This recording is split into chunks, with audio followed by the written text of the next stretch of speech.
Testimony क्या है। आमीन। Hallelujah church, hallelujah.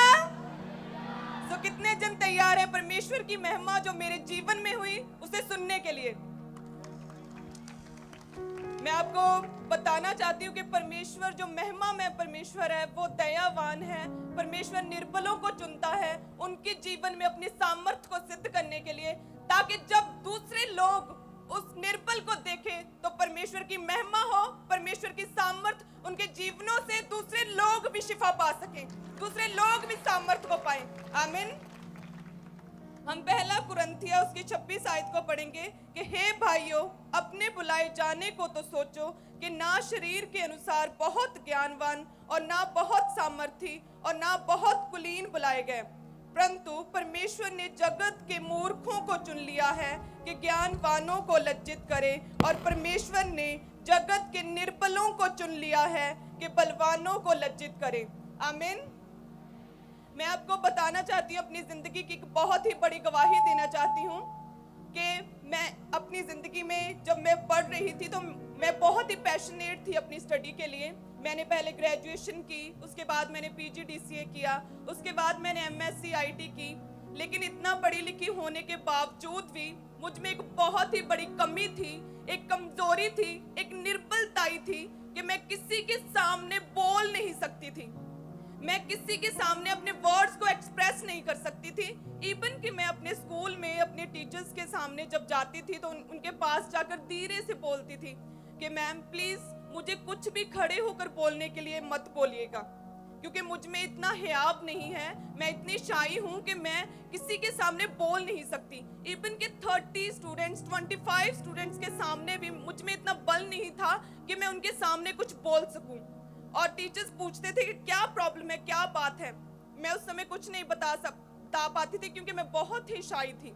और ऐसा ही चलता रहा, स्कूल, कॉलेज, उसके बाद यूनिवर्सिटी में मैं पढ़ती रही, बहुत पढ़ी, लेकिन इस पढ़ाई का, इस स्टडी का कोई फायदा नहीं हुआ, क्योंकि जो ज्ञान पर हमें परमेश्वर देता है, चाहे वो स्टडी के थ्रू हो, वह तभी दूसरों के जीवन में काम करता है जब हम बोल के दूसरों को समझा पाते हैं। क्योंकि उद्धार के लिए मुंह से अंगीकार किया जाता है, डिलीवरेंस के लिए भी मुंह से अंगीकार किया जाता है। लेकिन मेरी जिंदगी की ये सबसे बड़ी शर्मिंदगी और निर्बलताई थी कि मैं बोल के किसी से कुछ भी नहीं कह सकती थी, मैं खड़ी होकर लोगों में कुछ भी नहीं कह सकती थी, मैं इतनी कमजोर थी अंदर से।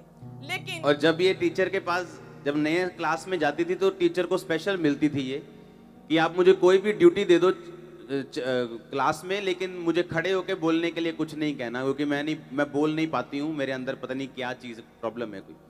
और ये प्रॉब्लम लगातार चलती रही। लेकिन जब मैंने मसीह को जाना, जब परमेश्वर का मसीह में कैसे आया वो बताओ। मैं, जैसे मेरा पूरा परिवार मसीह में था और वो मुझे परमेश्वर के विषय में बहुत बताते थे कि परमेश्वर सर्वशक्तिमान है, वो इतने चमत्कार करता है, वो एकमात्र जीवित परमेश्वर है, उसके पास जाएं, हम चर्च जाते हैं। लेकिन मैंने उनकी बातों का कभी भी विश्वास नहीं किया था। मैं परमेश्वर की विरोधी थी उस वक्त, मैं परमेश्वर का विरोध करती थी। मैं उदो बिल्कुल भी परमेश्वर ਨੂੰ ਜਾਣਦੀ नहीं ਸੀਗੀ और परमेश्वर ਦਾ विरोध करती सी। अपने पेरेंट्स ਦਾ बिल्कुल भी जो चमत्कारां ਦੇ ਵਿਸ਼ੇ जो परमेश्वर ਦੇ वचन ਦੇ ਬਾਰੇ ਦੱਸਦੇ ਸੀ, मैं बिल्कुल विश्वास नहीं सी करती। लेकिन एक दिन परमेश्वर ਦੀ अद्भुत कृपा हुई कि ईस्टर वाले दिन ਜਦੋਂ मेरी पूरी फैमिली तैयार हो रही सी प्रभु के घर जाने के लिए, और तब ये खामरा चर्च को जानते भी नहीं थे ये पूरा परिवार, या तब मैं अपने मेंटर और आपके फादर को बिल्कुल नहीं जानती थी। तो उस वक्त सभी पूरी फैमिली तैयार हो रही थी और मैं ऐसे ही लेटी हुई थी, क्योंकि मैंने तो चर्च में जाना नहीं था, मैं आराम से लेटी थी कि आज छुट्टी है, संडे का दिन है। तो एकदम से परमेश्वर के आत्मा की सामर्थ्य मेरी बॉडी पर उतरी और उसी वक्त मेरी पूरी बॉडी पाताल में धंस गई।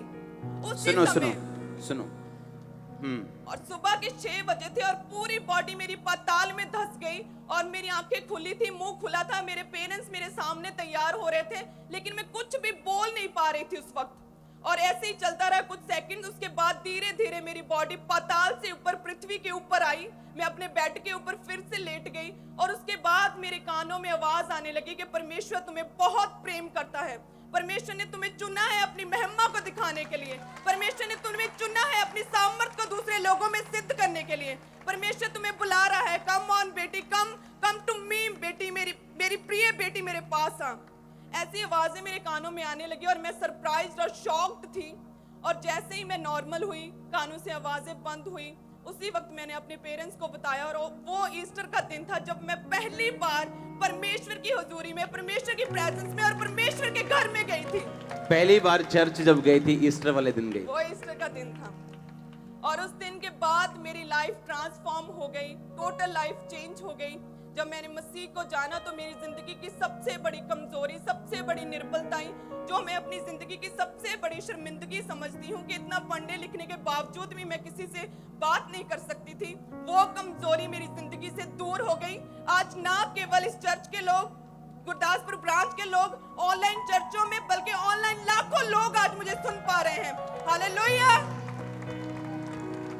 उसी तरह से जिस तरह परमेश्वर ने अपने महिमा में, परमेश्वर है, अपनी महिमा के धन में से परमेश्वर ने मुझे ये दान दिया कि अपनी आत्मा से भरकर परमेश्वर ने मेरी इनर प्रॉब्लम्स को, मेरी इनर बॉडी में अपनी स्ट्रेंथ को मेरे जीवन में डालकर मुझे अपना बल दिया है।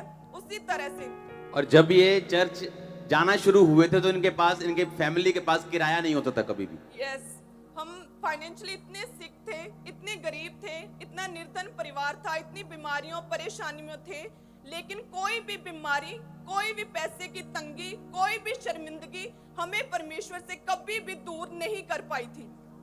हम पवित्रता में खड़े रहे, परमेश्वर के वचन पर खड़े रहे। और मैं बताना चाहती हूँ कि जब चर्च आते थे तो इतना किराया भी नहीं होता था कि हम चर्च के लिए जो 100-120 रुपए उस वक्त किराया था कि हम वो पे कर पाएं।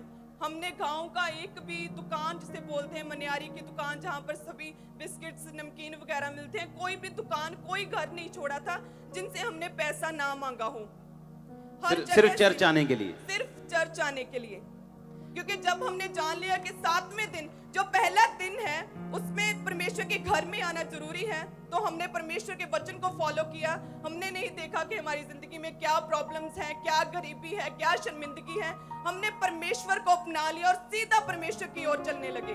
और उसके बाद परमेश्वर ने मेरी जिंदगी में अद्भुत काम किए। आज परमेश्वर मुझे अपनी महिमा के लिए इस्तेमाल कर रहा है। जब ये फैमिली, जब ये चर्च गए तो ऐसा नहीं था कि एक दिन में इनकी प्रॉब्लम सॉल्व हो गई। यस, बहुत सालों तक हम ऐसे दुखों में, बीमारियों में रहे, ऐसे परेशानियों में रहे, लेकिन कोई भी दुख, कोई तकलीफ हमें परमेश्वर से, परमेश्वर के घर से हमें दूर नहीं कर पाई। लगातार हम परमेश्वर के वचन में अड़े और खड़े रहे। इसीलिए आज परमेश्वर ने मुझे अपने दास के लिए, परमेश्वर ने अपनी महिमा के लिए, अपने कामों के लिए परमेश्वर ने मुझे चुना है। आमीन। और जब मेरी इसके साथ मैरिज हुई तो ये बहुत सिंपल थी। ये इतनी सिंपल थी कि मुझे मैसेज आए बहुत सारे लोगों के कि लड़कियां तो बड़ी तैयार श्यार हो कि आपके आसपास फिरती थी, ये सोच गया कि आपको बड़ी मॉडर्न लड़कियां पसंद होंगी, आप चंडीगढ़ से पढ़े हो, ये आपने क्या चुना। इतनी सिंपल, पूरे बाजू वाले सूट, बिल्कुल तेल लगा के, इतना सिंपल। सुनो, जब इसकी मैरिज हुई तो ये 25 साल की थी। हाँ जी। उससे पहले की लाइफ बताओ क्या थी? मैं पहले बहुत ही सिंपल थी, बहुत ही सिंपल घराने से थी, गरीब परिवार से थी, लेकिन स्टडी का इतना पैशन था मुझे पढ़ाई करने का। जब स्कूल कॉलेज में भी जाती थी तो बहुत सिंपल, तेल मल के, बिल्कुल सीधे बाल, सिंपल सूट, 2-4 सूट होते थे गिनती के, जो डाल के चेंज कर के कॉलेज में, स्कूल में जाती थी। और बहुत ही शाई थी मैं, हमेशा अपनी लाइब्रेरी में बैठी रहती थी मैं। और कोई लड़का नहीं, कोई बॉयफ्रेंड नहीं, कोई ऐसा चक्कर नहीं जैसे आज होते हैं लोगों। क्योंकि मैं स्टडी में थोड़ी होशियार थी, तो जो क्लास के बॉयज थे, अगर उन्होंने मुझसे नोट्स लेने होते थे तो सबसे पहले वो मुझे दीदी बोलते थे। तो पूरे स्कूल में सभी बॉयज मुझे दीदी बोलते थे, यूनिवर्सिटी में। और टीचर्स हैरान थे कि तुम्हें ही अकेली एक ही लड़की को सारे लड़के दीदी क्यों बोलते हैं। वो परमेश्वर की महिमा थी, वो परमेश्वर का महिमा में हाथ था मेरे ऊपर कि परमेश्वर ने मुझे संभाल के रखा ताकि आज मैं लाखों रूहों को बचा पाऊं। आमीन। और ये इसको नहीं मालूम, ये मेरी प्रेयर थी कि परमेश्वर जब भी मेरी मैरिज हो तो एक क्लीन लड़की के साथ हो, जैसे मेरी लाइफ। आमीन। तो आप इमेजिन कर सकते हो कि अगर एक बंदा पवित्रताई में कहां भी क्यों ना हो, बाइबल कहती, परमेश्वर ने कहा कि मैंने जगत के कहता परंतु परमेश्वर ने जगत के मूर्खों को चुन लिया।